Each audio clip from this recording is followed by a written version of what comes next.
काढते।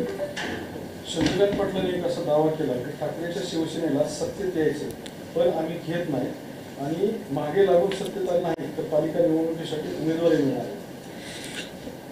उभाटा गटाला आम्ही जेव्हा उठाव केला त्या दिवसापासून त्यांना भाजप बरोबर जायचं, शिंदेंना रोखायचंय, फक्त एकनाथ शिंदे रोखला गेला पाहिजे यासाठी कोणतीही तडजोड करायला ते तयार होते। परंतु शिंदे साहेबांनी केलेली हिम्मत ही मोदी साहेबांना माहिती होती, अमित शाह साहेबांनाही माहिती होती आणि म्हणून त्यांनी त्यावेळेला त्याला नकार दिला आणि त्याच्यानंतर अनेक माध्यमातून मग कुणाचे नातेवाईक धरले, हाताशी धरणे, कुणाकुणाकडे जाणे, या सर्व माहिती आमच्याकडे आहेत। हा सगळा प्रयत्न करून ते थकले आणि त्यांना सगळ्या वरच्या लोकांनी सुद्धा सांगितलं आमच्याकडे यायला तुम्हाला आता प्रवेश बंदी आहे आणि त्यांना प्रवेश तो नाकारलेला आहे।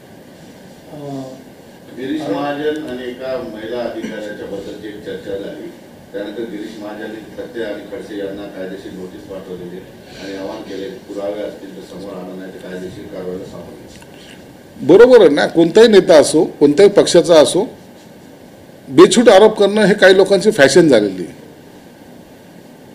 परंतु त्यांना माहित नाही समाजामध्ये त्याच्यामुळे त्या व्यक्तीकडे पाहण्याचा दृष्टिकोन बदलतो, कुटुंबामध्ये त्याचा कलह निर्माण होऊ शकतो आणि त्याचा असलेले राजकीय कारकीर्द सुद्धा संपुष्टात येऊ शकते अशा स्वरूपाचे जर आरोप केले तर।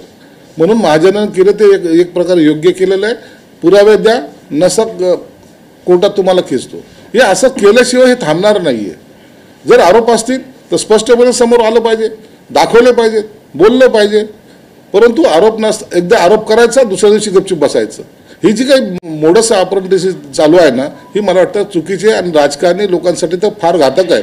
म्हणून आम्ही पाहतो की अनेक ठिकाणी कधी कधी व्हॉट्सअप चॅट हा पाठवला जातो।